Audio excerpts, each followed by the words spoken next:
امیدوارم دست به خاک میزنه تلاشه، نه اینکه چون پسرمه میگم خدا رو شکر خیلی دست و دل بازه. ماشاءالله. ماشاءالله بگو خواهر جون، ماشاءالله بگو. خوش به حال دختری که عروسمون بشه. پسرم عثمان نمیذاره عروسم دیگه دست به سیاه و سفید بزنه. راست میگی به خدا. پسری که برای مادرش اینو میگه برای زنش چی کارا میکنه؟ چه کارا مگه نه؟ چی شده؟ بالاخره برای عثمون رفتی خواستگاری؟ نه رفتیم. جوونای الان تا دختر رو نبینن نمیپسندن که زن بگیرن. ما هم بهش گیر ندادیم، گفتیم خودشون تصمیم بگیرن. خوب کردی خواهر، کار خوبی کردی.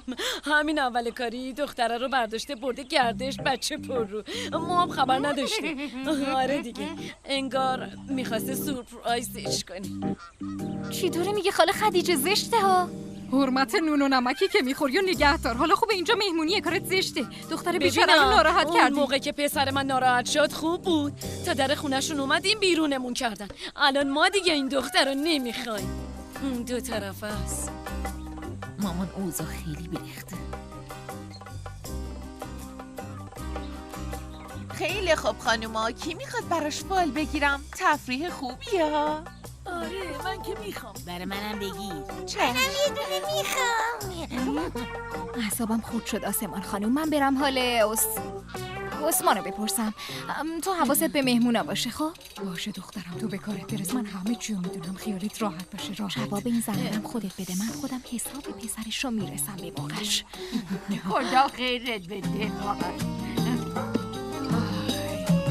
آقا عثمان، تو فقط بیا که میخوام روزگارتو سیاه کنم. کجایی عثمان ها؟ من اینجام. قند اصلم خوبی؟ خوبم عثمان، تو رو که دیدم بهترم شدم الان.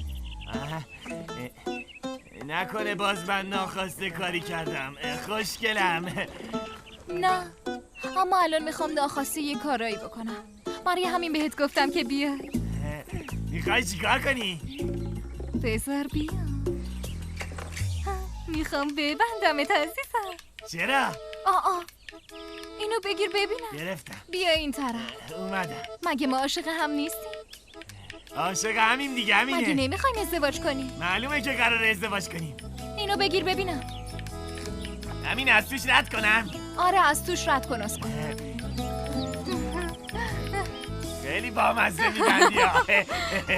خیلی قشنگه. عثمان ما قرار ازدواج کنیم یا نه؟ معلومه که ازدواج می‌کنیم همینه. مثل این فیلم‌ها قرار عاشقانه می‌ذاریم. خیلی هیجان انگیزه. یه وقت کسی نبینه همینه. تو حواست باشه یه وقت کسی نبینه. هیچ کس نیست. خیلی خجالت می‌کشم. به جون خودت خجالت می‌کشم. پاهاتو بیار جلو. میخوای موهامو ماساژ بدی؟ میخوام پاهاتو ماساژ بدم. پاهاتو بیار جلو. باشه.